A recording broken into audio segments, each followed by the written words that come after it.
¿Qué pasa, locos? Bienvenidos a un nuevo vídeo. Bueno, hoy os voy a contar un poco ya las primeras impresiones de la Tracer 9 GT. Llevo 539 kilómetros con la moto, ya he hecho la ruta de venir hasta casa, que ya la habéis visto. He hecho otra rutita hasta Cebreros, a curvear un poquito otro día, y eso es todo lo que he andado de momento con ella. Así que ya me puedo hacer un poquito a la idea para contaros varias cosas sobre la moto. La primera es su manejo. Se maneja increíble y las suspensiones de esta moto, mirad, bache que casi ni te enteras. Por ahí tenía que pasar con la Z a 0,5 kilómetros para que no me saltasen todas las tabas de la espalda. La comodidad es algo que si venís de una moto naked o una moto deportiva como venía yo, vais a notar increíblemente. Luego, a pesar de ser una moto con maletas que obviamente podéis quitar, el manejo es muy fácil, como muy ratonera. Sientes la sensación de que puedes pasar por cualquier lado con ella, que no vas a tener ningún problema.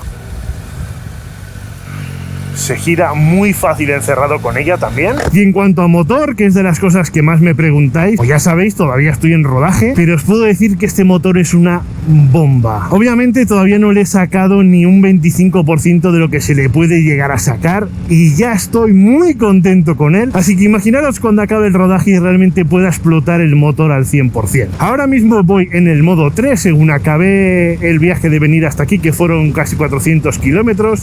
La cambié ya al modo 3, que es el modo normal, pero con acelerador suave, pero ya es full potencia, porque el modo 4, como os expliqué en el otro vídeo, lo que hace es cortar la potencia, deja el acelerador suave y te limita la potencia de la moto. No sé exactamente cuánto la limita, pero la sensación es como si tuvieras, no sé, 70-75 caballos muy tranquilos, incluso menos, ¿eh? Cosa que está muy bien para hacerte a la moto, para esos días de lluvia, para hacer el rodaje y para todas estas cosas, la verdad. Os puedo decir que en el modo suave, sin pasar de las 5000 vueltas y sin ser demasiado brusco, con el anti-wheelies desactivado o el anti-wheelie al 1 que permite levantar un poquito la rueda, la moto se levanta con una facilidad exagerada. Pero no solo es que se levante con una facilidad exagerada, sino que sientes una seguridad que yo no había sentido nunca. Es decir, a pesar de que la moto se levanta, tiene tanto aplomo mientras que estás con la rueda levantada y cuando cae, que no te da ningún miedo.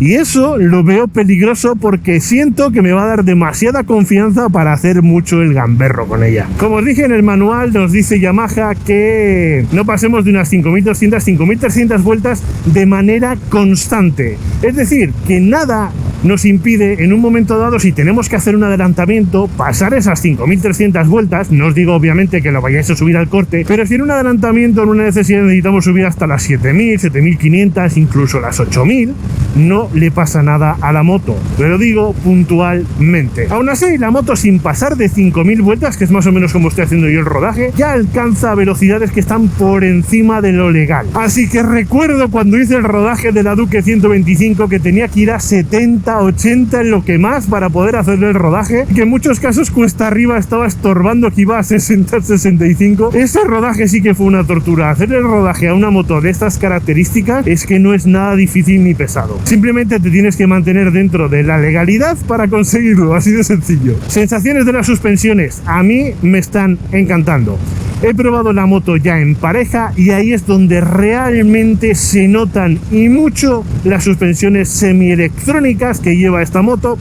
Digo lo de semielectrónicas, no sé si conocéis las suspensiones que lleva, pero tiene precarga manual y el resto electrónico, y además tiene un mando para la precarga trasera, lo cual es muy fácil de regular. Tiene 24 clics, 12 sería una carga media, y de ahí cuando subáis pasajero pues vais añadiendo clics hasta que os encontréis a gusto y veáis que la moto no rebota. Yo el otro día la regulé ya para ir 2 y la verdad es que se va de maravilla. Puedes curvear muy rápido, puedes pasar badenes de ciudades o de pueblos bastante ligero y no notas una mierda. Eso en el modo confort. Luego tiene su modo sport, el cual también probé el otro día, y no veáis qué diferencia cuando te metes a curvear y le metes el modo sport. La moto se convierte en una maldita tabla y va por raíles. Es curioso porque tengo la sensación de que con esta moto soy capaz de ir muchísimo más rápido de lo que iba con la Z900. El marcador, otro de esos puntos que todo el mundo dice, pues sí, no os lo voy a negar, es la mayor cagada de esta moto, sin ninguna duda. Es verdad que todavía no me he encontrado la situación en la que no se vea, incluso aunque le esté pegando el sol de frente se ve, pero es verdad que hay cosas que se ven muy pequeñas y que te tienes que fijar para poderlas leer. Tanto así como los kilómetros, el consumo, es verdad que no son cosas importantes, porque todas las cosas importantes te las puedes poner en este lado y te dejas aquí todo lo que tú necesites tener. Pero aquí hay cositas que se ven demasiado pequeñas. Aún así, en cuanto a información, te da una información increíble. Yo que vengo del marcador de la Z900, que no te daba prácticamente nada, y encima tenías que ir pasando con un botón muy incómodo aquí. En esta lo puedes manejar todo desde las ruletas, desde estos gatillos de aquí, y la verdad es que lo hace muy cómodo, ¿eh?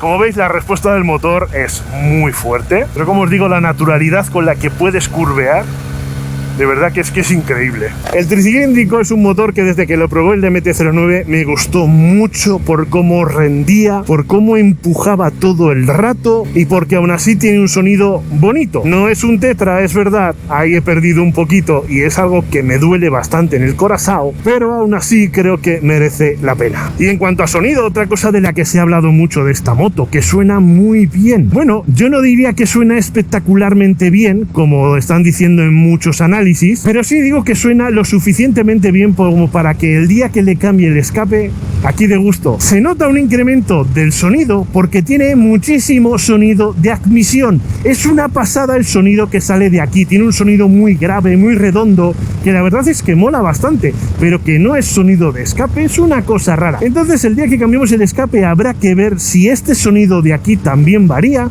o si simplemente va a variar ahí abajo y desde aquí no sé si vamos a ser capaces de percibirlo. Ya os digo que es algo curioso lo que han hecho con esta moto, porque entiendo que la prueba de ruidos la hacen, pues eso, como lo hacen siempre, ¿no? Posicionándose atrás en el escape y ahí no llega el sonido de la admisión, pero a nosotros desde el puesto de conducción nos llega muy fuerte el sonido de admisión y es lo que hace que parezca que suena muy alto comparado con otras Euro 5 o incluso con otras Euro 4. Ya os digo que esta moto, que es Euro 5, suena mucho más fuerte que la Z Euro 4. Los frenos son otra maravilla de esta moto. He oído por ahí que son los mismos que lleva la R1, realmente no sé si esto es cierto. Lo que sé es que para mí el cambio en este sentido es brutal. Los frenos son bestialísimos, pero muy, muy bestias, ¿eh? Puedes frenar la moto en muy pocos metros yendo muy fuerte y con un tacto que puedes, pero con un solito dedo hacerlo. Una pasada los frenos. Incluso el trasero le cuesta muchísimo entrar el ABS. De hecho, a veces llega a derrapar antes de entrar el ABS. Es una cosa bastante curiosa. No sé si sois capaces de oírlo, yo creo que no. Pero suena como que hace un pequeño derrape antes de soltar, y un pequeño derrape antes de soltar. Es una cosa rara, pero no sientes un ABS intrusivo, de verdad.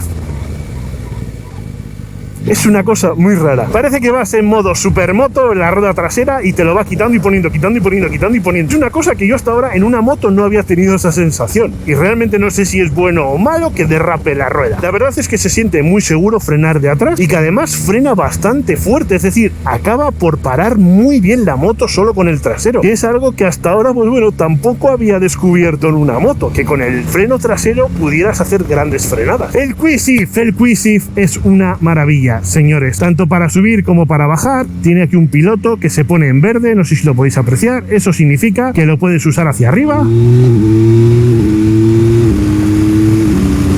Va increíble, suave para arriba. Ahora lo estoy usando para abajo. Como veis, no estoy usando embrague. Es suavísimo.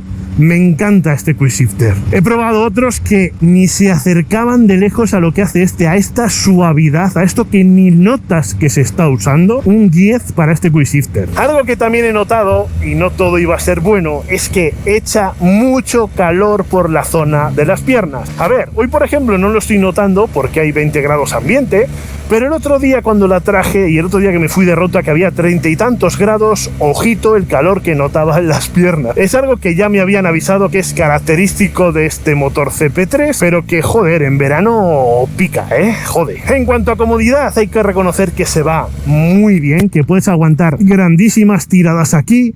Pero también os voy a decir que el otro día, ya cuando llegué a casa, tenía el culo, no sé cómo decirlo, no era cansado, era como pegado. Yo creo que fue una mezcla de el calor que estaba echando el motor con el calor ambiente que hacía, que se me fue como aplatanando el culo. Es que creo que es la mejor definición, aunque no es muy gráfica. Pero sí, se me iba como aplatanando el culo. La verdad, las primeras sensaciones no pueden ser mejores. Muy contento con la compra, muy a gusto. Obviamente, poco a poco iré sacándole fallos, iré sacándole pegas, iré sacándole cosas, pues que bueno, que podría mejorar de la moto. Pero amigos, como consejos diré que no existe la moto perfecta, así que no la busquéis. Todas van a tener ciertos fallitos, todas van a tener ciertas pegas y simplemente se trata de comprarse la que creáis que más se adapta a vuestra intención sobre la moto. Y sobre todo compraros lo que os pida el cuerpo, lo que a vosotros más os apetezca y os guste. Aunque os llamen abuelo como a mí por comprarme una trail asfáltica, ¿eh? Así que nada, cuando termine el rodaje os haré otro vídeo contándoos nuevas experiencias sobre todo del motor y de achucharle un poco más a la moto. Pero por aquí acaban mis primeras impresiones. Nos vemos en el próximo vídeo. ¡Hasta luego!